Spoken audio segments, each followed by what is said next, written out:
আল্লাহর কসম করে বললে ভুল হবে না, এই দুনিয়ার মুসিবত, দুনিয়ার বিপদ, এটা কোনো মুসিবত নয়, এটা কোনো বিপদও নয়।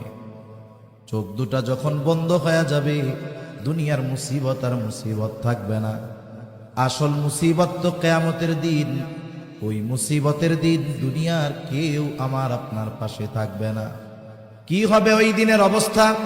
আল্লাহ তাআলা কোরআনুল কারীমের মধ্যে একটা চিত্র তুলে ধরে বলেন, ইয়াউমা ইয়াফিরুল মারউ মিন আখিহি ওয়া উম্মিহি ওয়া আবিহি ওয়া সাহিবাতিহি ওয়া বানিহি লিকুল্লি ইমরিইন মিনহুম ইয়াউমাইযিন শা'নুন ইউগনি।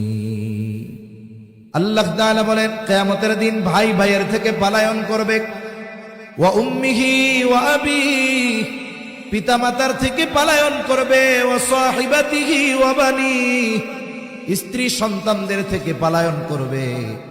অথচ এই দুনিয়ায় একটা মানুষ মা বাবার চেহারা দেখলে অন্তর শীতল হয়ে যায়, সন্তানের বাবা ডাক শুনলে হৃদয়টা শীতল হয়ে যায়, স্ত্রী সন্তানের চেহারা দেখলে চক্ষু দুইটা শীতলতা লাভ করে। কিন্তু কিয়ামতের দিন কেউ কারো সাথে দেখা হোক এটা কামনা করবে না। প্রত্যেকটা মানুষ নিজের চিন্তায় বিভোর থাকবে, সকলেই চিন্তিত থাকবে। আমার আপনার নবীজিও সেই দিন চিন্তিত থাকবে। সবাই চিন্তিত থাকবে নিজের জন্য, আর নবীজি চিন্তিত থাকবেন তার উম্মতের নাজাতের জন্য।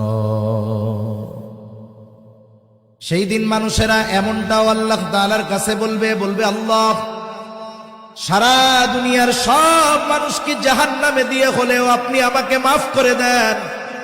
সেই দিন সকলে নিজের নাজাতের চিন্তা করবে, নিজে বাঁচার চিন্তা করবে। আর ওই দিন নবী কি করবে? একবার নবীজি দৌড়ায় চলে যাবেন হাউজে কাউসারের কাছে। না জানি তার কোনো উম্মত পানি পানে মাহরুম হয়ে যায়। আবার দৌড়ায় চলে যাবেন পুলসিরাতের কাছে। না জানি কোনো উম্মত পুল পাড়ি দিতে ব্যর্থ হয়ে যায়। আবার দৌড়ায় চলে যাবেন জাহান্নামের কাছে। না জানি কোনো উম্মতকে জাহান্নামে দিয়ে দেওয়া হয়। আবার একবার চলে যাবেন মিজানের কাছে। না জানি কোনো উম্মত ওজনে ধরা পড়ে যায়। আবার যখন সুপারিশ করার দরকার, আল্লাহ তাআলার কাছে সে বারবার উম্মতের জন্য সুপারিশ করতে থাকবে।